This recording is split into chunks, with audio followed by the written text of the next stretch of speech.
The world is really going to the shitter.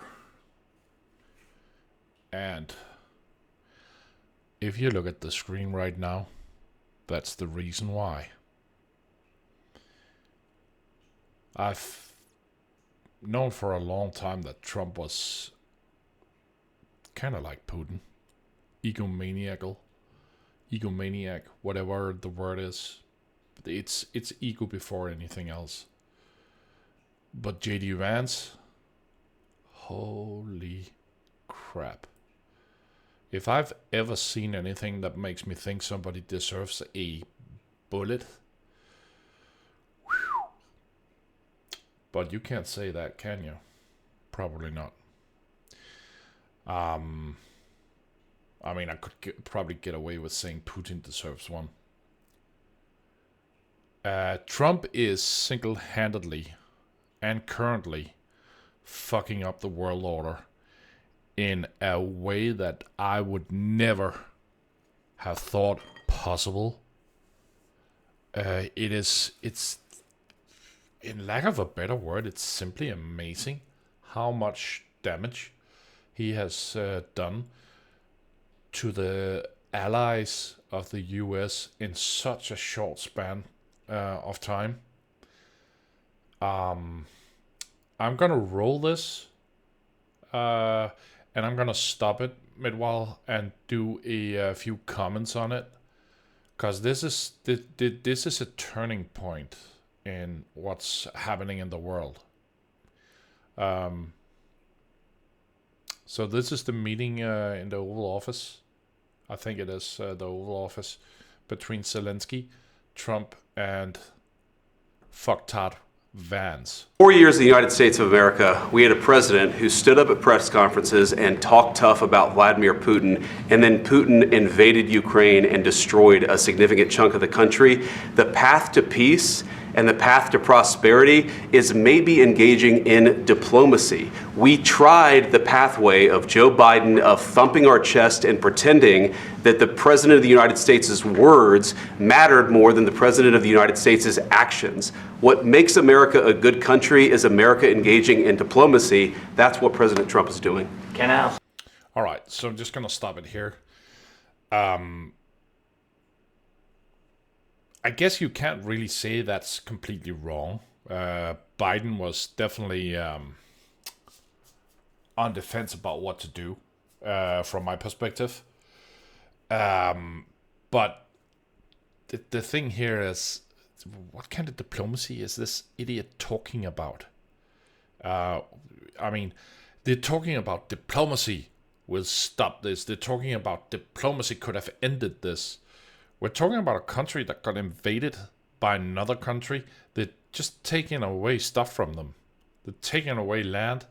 I do not understand how come a brainless fart like this could ever be elected. Oh, wait a minute. He's the vice president. He wasn't elected. I don't understand this. I really don't. It really gets my hackles up, this guy. Look at that smug little, I don't even know if that's a smile. All right, let's continue because this is making me angry. Sure. Yeah? Yeah. Okay. So he occupied it, our parts, big parts of Ukraine, part of East and Crimea. So he occupied it on 2014. So during a lot of years, so I'm not speaking about just Biden, but those time was Obama, then President Obama, then President Trump, then President Biden, now the President Trump, and God bless, now President Trump will stop him. But during 2014, nobody stopped him. He just occupied and took. He killed people. You know what the contact 2015. 2014. 2014. What? 2015? What? Is he even in the room? Is he even aware what the hell is going on around him? With all the stuff he said about Biden, I can't, he's almost the same age. What is he, like 3 or 4 years younger? And then he comes with one of those. 2015, what the hell does that have to do with anything here? In 2014. 2014. Yeah. So I was not here. Yeah, but That's exactly but- right. Yes, but during 2014 till 2022, yeah, the situation the same. The people have been dying on the contact line. Nobody stopped him. You know that we had conversations with him, a lot of conversation, my bilateral conversation, and we signed with him. Me, like a new president in 2019, I signed with him the deal. I signed with him, Macron and Merkel, we signed ceasefire. Ceasefire. All of them told me that he will never go. We signed him with gas contract. Yes, but after that, he broken this ceasefire. He killed our people and he didn't exchange prisoners. We signed the exchange of prisoners, but he didn't do it. Before JD Vance comes in here with something that is highly inappropriate, I just want to say this is actually spot on. What Zelensky is saying here is pretty much that what is it with this diplomacy that JD Vance feels would save anything here?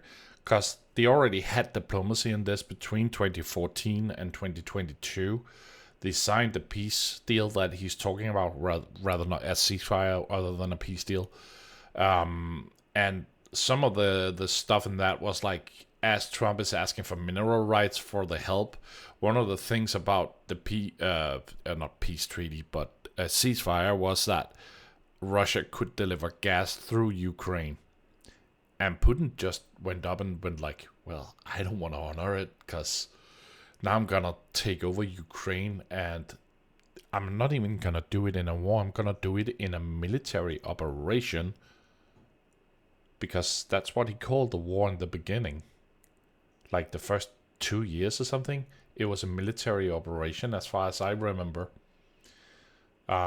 It was even punishable by prison in Russia to call it by a war. But let's see what JD Vance is saying about this. What kind of diplomacy, JD, you are speaking about? What do you mean? I'm talking about the kind of diplomacy that's going to end the destruction of your country. Yes, but if you Mr. are President, not Mr. President, with respect, I think it's disrespectful for you to come into the Oval Office and try to litigate this in front of the American media. Right now, you guys are going around and forcing conscripts to the front lines because you have manpower problems. You should be thanking the president for trying to bring an end to this conflict. Have you ever been to Ukraine that you say what problems we have? I have been to. Count one. I've actually watched and seen the stories, and I know what happens. Yeah, I've watched and seen the stories, but he hasn't been there. Not that that really matters that much, but this is so disrespectful. What we're talking about here is that Zelensky is on par with Winston Churchill during the Second World War. Could you see who was it? Franklin Delano Roosevelt. Could you see him telling Roosevelt, just give in to Hitler? Just do it. That way no more British people will suffer. No more British people will die. Just accept everything Hitler has to do. I mean, come on. What is it with these two guys? Is you bring them on a propaganda tour, Mr. President. Do you disagree that you've had problems bringing people into your military? And do you think that it's respectful to come to the Oval Office of the United States of America and attack the administration that is trying to prevent the destruction of your country? Hold on. Did he attack them? Or did he ask JD Vance about what kind of diplomacy he was going to employ? I think it's a fair question. Because apparently the US has invented some kind of new diplomacy that will force Putin to do everything they say. I can't wait to hear what that is. A lot of questions. Let's start from the beginning. Sure. First of all, during the war, everybody has problems. Even you, but you have nice ocean and don't feel now, but you will feel it in the future. God bless. You don't know that. God bless. You don't God know bless. that. You will not have a war. Don't tell us what we're going to feel. We're trying to solve a problem. Don't tell us what we're going to feel. I'm not telling you. Because you're in no position. And there you have it. The defensive posture that comes in. I think Zelensky may have overstepped slightly here, because I think what happened here was that Trump felt like it was a threat on open TV, which I don't think it was. It wasn't meant that way by any means. But Zelensky is correct in what he is saying here, is that because America has the Pacific in one place and the what do we do? What are they called? Pacific and I don't even know the English word for the other one. The Atlantic Ocean. There we go. So there's like two big ass oceans on each side. I mean, even the Japanese had to like haul their fucking carriers halfway across the world to attack Pearl Harbor. America is in a position where it just by nature, by the geographical position it has, doesn't really have to worry about getting invaded per se. They're worried about, nukes and stuff like that, and I completely understand that. But worrying about an invasion, nah, the US don't really have to do that. But I think Zelensky, and again, I'm not Zelensky, I don't know, but what I'm thinking he was trying to say here was that if nobody stands up to China and to Russia here and now, or in the near future, they're gonna grow so strong that even the US is gonna face problems. One of the really, really good questions in that regard is if we look at the stuff that Trump has said about the Panama Canal, because that is, well, if not in the States, at least on the American continent, and they're worried about the Chinese taking over the Panama Canal and blocking American warships from getting to Taiwan if something happens there. I think it's difficult for me to say, but I don't think it's completely justifiable. I don't think they could actually block it from these harbors that I hear a lot of in the U.S. News, that China is owning these harbors and stuff like that. It'll still take quite a bit to block off the Panama Canal from American warships. I mean, they could fucking blast their way out there. So, nah, I don't buy it. I really don't. But again, the point here was that Zelensky is trying to say that we need to react now. It's the same thing Trump is saying to Europe.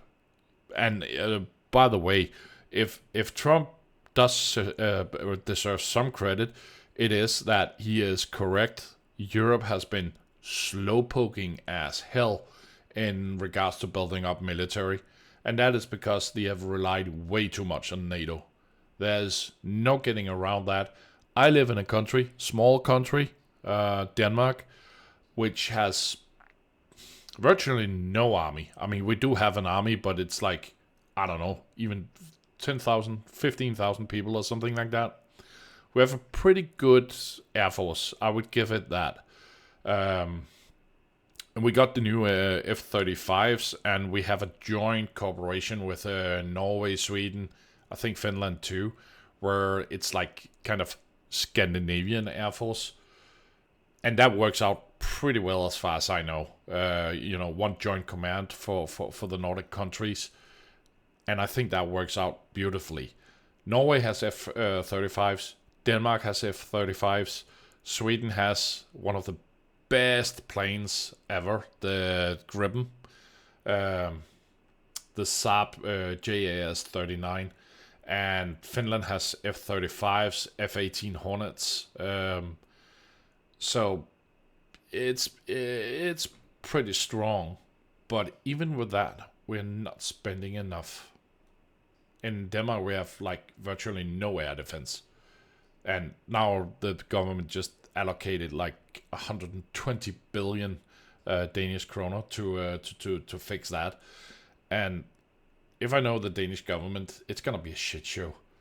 But it is what it is. They did make one good thing here, and that is they appointed one man the top leader of the army to actually supervise the buy-ins of these new weapons. So we don't have committees and we don't have, like people arguing left and right and what do we need, and he's gonna make the decision, and because he's not a politician, he's a former operative soldier, so he's gonna be able to do this. So that's the only bright point I can see there. Well, back to the video, because this is just gonna get worse. To dictate that. That's Remember exactly what this. you're doing. You're in no position to dictate what we're going to feel. We're going to feel very you will good. Feel influenced. We're going to feel very good and very strong. You will feel influence. You're right now not in a very good position. You've allowed yourself to be in a very bad position, and he happens to be right about it. So I see the lifted finger all the time, like he's kind of scolding Zelensky. One thing is if this happened in private, but on open cameras, this is unprofessional. It is way beneath the American president to behave like this. But I've always felt that Trump was way beneath this office. I'm not saying Biden was much better. He was a demented old guy. And I think, and this is probably one of the biggest problems the US have, the Democrats are scrambling. The Democrats are unable to find anyone to stand in this man's path. Kamala Harris was not only a mistake, but it was a last-ditch effort, and the reason for that was that Biden, he stayed too long. He should have stepped down, but he was forced to in the end. And we're reaping what we sow right now. But the Democrats really need to figure that stuff out and get behind this. They need to find some kind of solution to get behind one candidate. But the way that Trump and J.D. Vance is handling this is horrible. It's so bad. And Zelensky is desperately trying, but I mean, it's so difficult. This should he have just sat back down and just like taken the punches? Maybe, I don't know. Beginning of the war. You're not in a good position. You don't have the the cards right now. With us, you start having not playing cards. cards. But right now, you I'm don't. very You're playing serious, cards. Mr. President. You're I'm playing very cards. serious. You're I'm gambling the with the president lives in of war. millions of people. You You're gambling with World War III. what do you think You're about? gambling with What do you World think War about? III. And what you're doing is very disrespectful to the country, this country. That's with back all to you. respect to your Far country. more than a lot. And again, I need to just ask, what the hell is it that he did that was disrespectful? He asked what kind of diplomacy it is J.D. Vance and Trump is gonna, implement. And then he said that it's probably a little bit too easy for the U.S. to sit behind the big oceans on each side. And he's completely right about that. And he is also completely right that if the U.S. and NATO and the rest of Europe and the rest of the world don't get that fucking head out of their asses, I wouldn't say Russia's gonna win. I think, personally, if we discount nukes, so if we go, toe to toe with Russia, I think Europe can hold its own, even without the US. But it's gonna be touch and go there. But I think one of the really, really expensive lessons we're gonna learn is, if Russia engages in Europe, what is China gonna do? Are they gonna seize on the moment and take Taiwan and force the US hand? I think we're in for a very exciting and troubling time.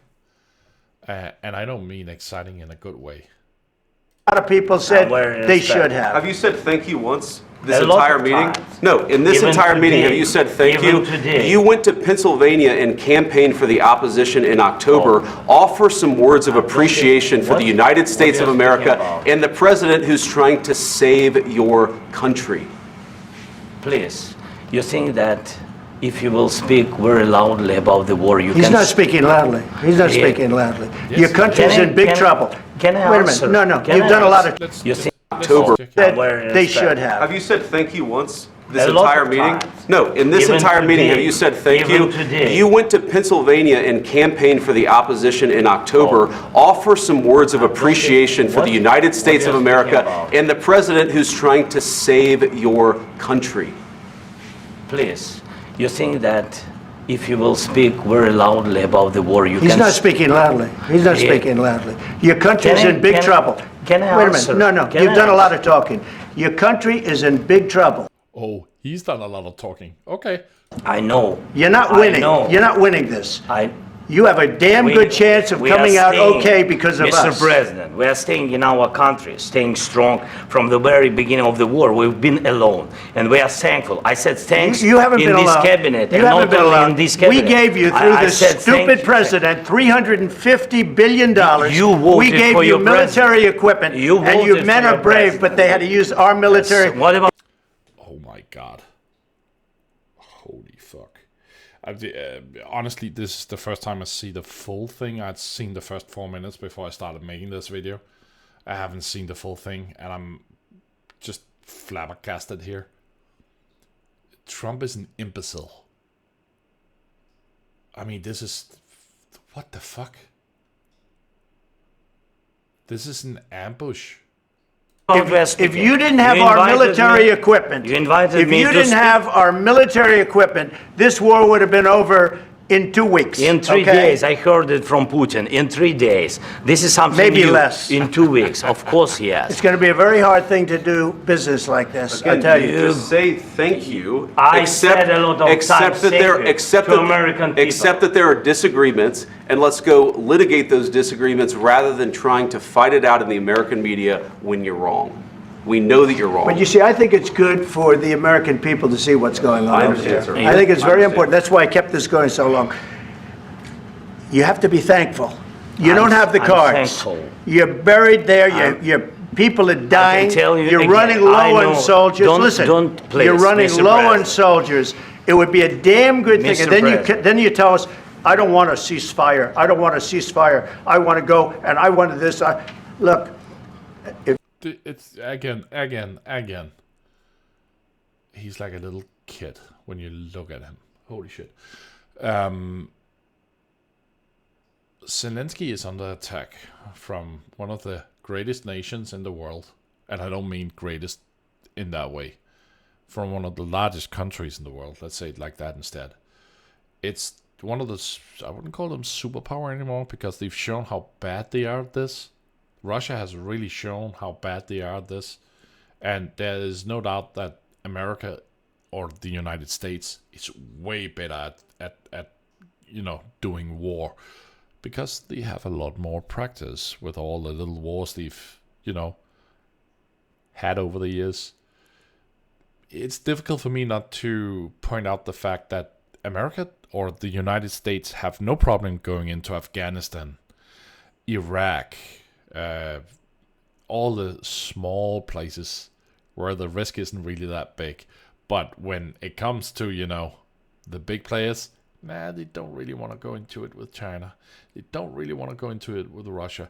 It makes sense. They're afraid of World War III, and I understand that. The thing here is Zelensky is the good guy here. And what Trump is doing here is playing straight into Putin's hand. Putin is gonna be laughing his ass off of this. If there's a winner in this, it's gonna be Putin, because Trump and JD Vance just lost Europe. Europe is gonna be furious about this. They're gonna say that Trump is backing out of NATO, and if that's what the US wants, then Europe has to grow stronger by themselves. That's fine. We'll most likely surpass US really fast, because when it comes to economic superpowers, Europe is somewhat better prepared than the US. And from what I gather, the US isn't doing that great. The polarity in the country is way too large between the rich and the poor, and the man sitting in front of you on the screen is not gonna do anything to help that. He's gonna make the rich richer, and the poor will most likely suffer. Zelensky is not the winner here either. He's gonna go from this meeting with probably no deal. He's most likely gonna have lost the US, and that's gonna be really bad. But he's gonna have won the Europe backing, that's for sure. And Europe is gonna be furious with Trump and JD Vance. If you could get a ceasefire right now, I tell you, you take it so the bullets stop flying and your men stop getting killed. Of course, we want to stop the war. But you're saying you don't want a ceasefire. But I said to you, I want a ceasefire. With guarantees. Because you'll get a ceasefire faster than an agreement. Ask our people about ceasefire, what they think. That wasn't with me. For you that wasn't with me. That was with a guy named Biden, who was not a smart person. That was with Obama. It was your president. Excuse me. That was with Obama, who gave you sheets, and I gave you javelins. Yes. I gave you the javelins to take out all those tanks. Obama gave you sheets. In fact, the statement is Obama gave sheets and Trump gave javelins. You got to be more thankful, because let me tell you, you don't have the cards.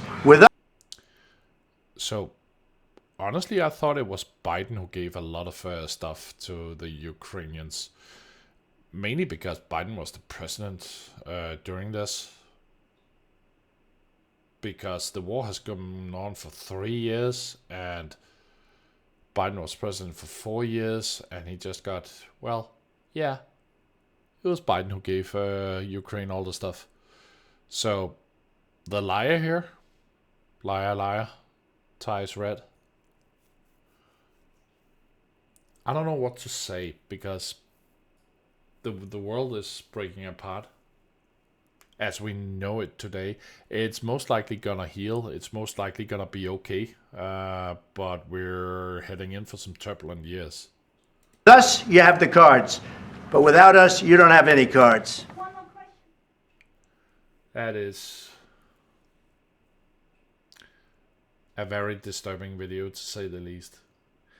Anyways, I just wanted to make this video. I've been thinking a lot about what to say about this, and as you can most likely gather from, between the lines in what I feel, Trump is not my guy, that's for sure. Does he do some stuff sometimes that seems reasonable? Yeah, he does, but for everything that he does that seems reasonable, there's like 99 other things that he does that seems like, what the hell is he doing? Does that really have a place today in today's society?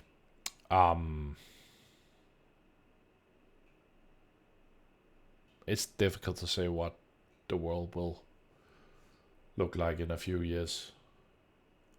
I hope we'll still be here. And I hope we don't speak Russian. But I also hope that I know Trump is never gonna go to jail. He's just gonna, pardon himself when he's done with the job. And JD Vance, I don't know, but this is chilling, really it is.